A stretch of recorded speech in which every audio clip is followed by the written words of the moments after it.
In many ways, this is the perfect sort of weather to walk in. It's not raining. There's relatively little wind. It's nice and bright. You can see out there, plenty of sun. But the temperature isn't astoundingly hot, which is not what you want if you're walking. However, unfortunately, I had a little bit of an accident on the way here. Obviously, the target for today is to pick up from here, which is Milner's Fork. Milner's Fork is just at the top through the trees there, and the grottos are sort of along there. We've done that bit before. And this is Milner's Beach down the bottom here, and I've come here for a very particular reason, and that's to wash my hands.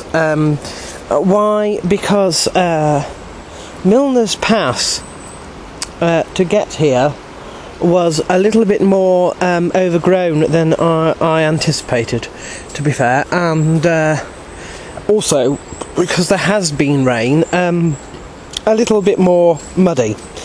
And what happened was, as I was going through a particularly tight part of the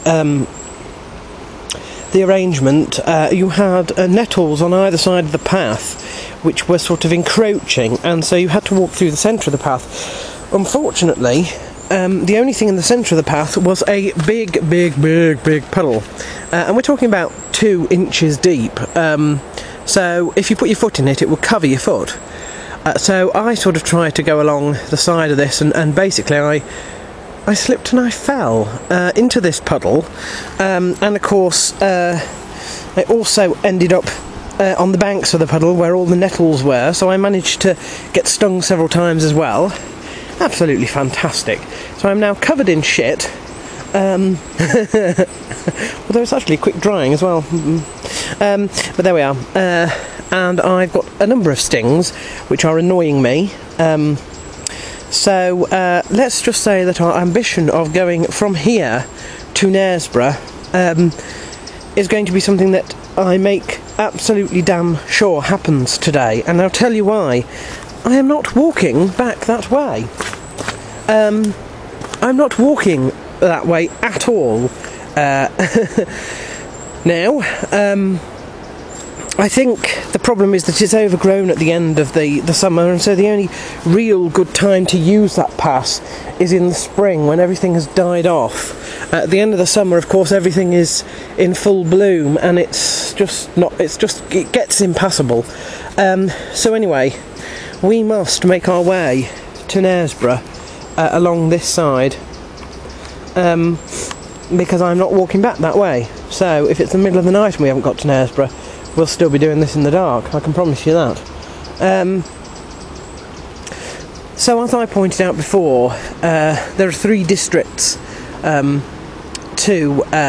Nidd Gorge. The district of death, which was over there, which I said was all to do with Scotton Mill and giving water burials to my birds and stuff.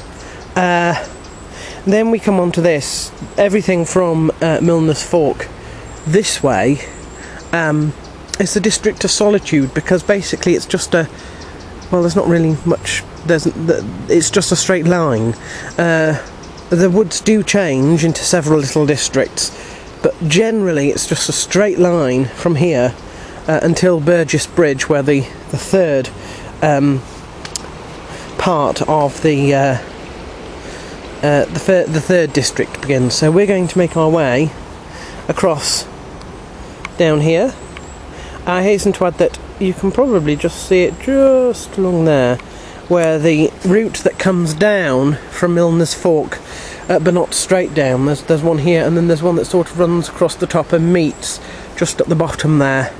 So after I've tidied myself up, we're going to head that way.